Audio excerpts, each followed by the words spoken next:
Today was a bad day for the Kamala Harris campaign. Her interview on Fox News was a train wreck, a hot mess on a number of levels. In Brett Baier, she faced a real interviewer who asked pertinent questions about the border, inflation, her record, and she floundered. She was evasive, she was incoherent, she was sometimes nonsensical. Whoever in her team thought she was ready for a real interview should be sacked immediately. Let's have a look at some of the more notable moments. I could play you the whole interview, but we don't have the time. Your campaign slogan is a new way forward, and it's time to turn the page. You've been vice president for 3.5 years, so what are you turning the page from? Well, first of all, turning the page from the last decade in which we have been burdened with the kind of rhetoric coming from Donald Trump that has been designed and implemented to divide our country. More than 70% of people tell the country is on the wrong track. They say the country is on the wrong track. If it's on the wrong track, that track follows 3.5 years of you being vice president and President Biden being president. That is what they're saying, 79% of them.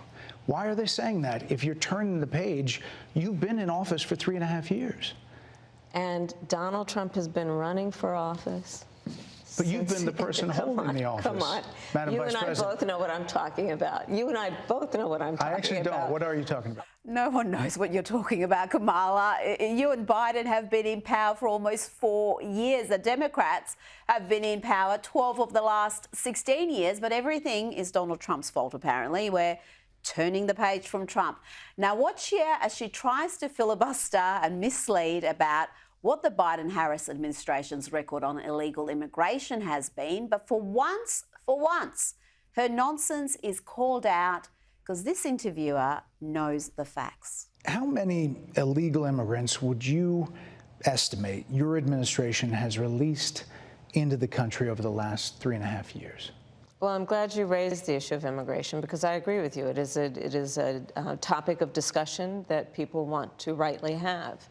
And you know what I'm going to talk about. Yeah, but right do you, now, just a number. Do you think it's 1 million, 3 million? Brett, let's just get to the point. Okay, the point is that we have a broken immigration system that needs to be repaired. So your Homeland Security Secretary said that 85% of apprehensions. I'm not finished. We have it's a an rough immigration estimate of 6 million people have been released into the country. And let me just finish. I'll get to the question. I promise you. I was beginning to answer. And when you came into office, your administration immediately reversed a number of Trump border policies. Within hours of taking the oath was a bill to fix our immigration system. Yes, ma'am. It was called the U.S. Citizenship Act of 2021. Exactly. It was essentially a pathway to citizenship for the elite. Yes, ma'am. May I finish responding, please? But you have to let me finish, You please. had the White House and the House and the Senate, and they didn't bring up that bill. I'm in the middle of responding to the point you're raising, and I'd like to finish. Yes, ma'am. We recognized from day one that to the point of this being your first question, it is a priority for us as a nation and for the American people. Just waffle, no answers. She doesn't have anything significant, substantial to say about these critical issues. Now watch here as Kamala gets all heated up, ranting and raving about Trump wanting to lock up his political opponents. Isn't that precisely what the Democrats have actually been doing? He has talked about locking people up because they disagree with him. This is a democracy. And in a democracy, the President of the United States, in the United States of America, should be willing to be able to handle criticism without saying he'd lock people up for doing it.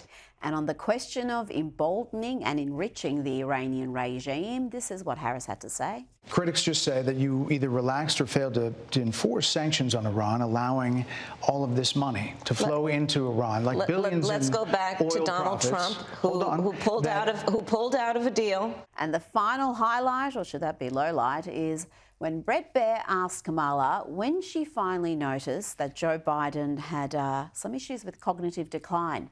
She is momentarily speechless. You called Donald Trump he's misguided. You say now he's unstable. He is unstable, Brett. He's not well. You say he's mentally not stable. He's not stable. Let me ask you this. You told many interviewers that Joe Biden was on his game, that ran around circles on his staff.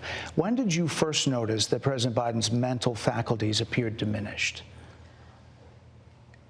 Joe Biden, I have watched from the Oval Office to the Situation Room, and he has the judgment and the experience to do exactly what he has done in making very important decisions on behalf of the American people. Then why are you the presidential candidate? None of it makes any sense. Joining me now is Sky News contributor Kosha Gator. Kosha, she took a big gamble being interviewed by someone like Brett Baier, who you've got to say, it's not like she was interviewed by Sean Hannity or Tucker Carlson or Greg Gutfeld. You would expect that a presidential candidate could handle a tough interviewer who plays it straight down the line, and she floundered.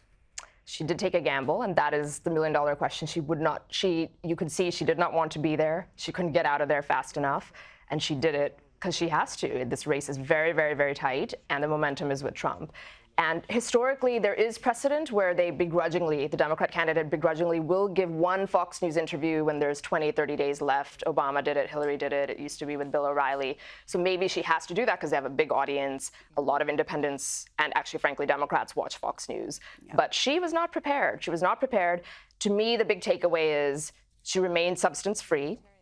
She does so by filibustering, using filler words. She said multiple times, let's be clear, let's be clear. She's never clear.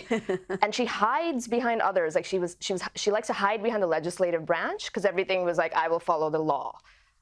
Congress needs to act. So she shifts blame without ever weighing in on her position. Yes, she doesn't pass laws, but she can weigh in on which laws she thinks are better or not. And she wouldn't do it, and he had her dead to rights. And he knew the facts. When she brings up nonsense about this was the first thing we addressed and we had this bill, well, yeah, that bill was just going to create a pathway to citizenship for millions of illegal immigrants. That's not going to solve the border crisis. Right.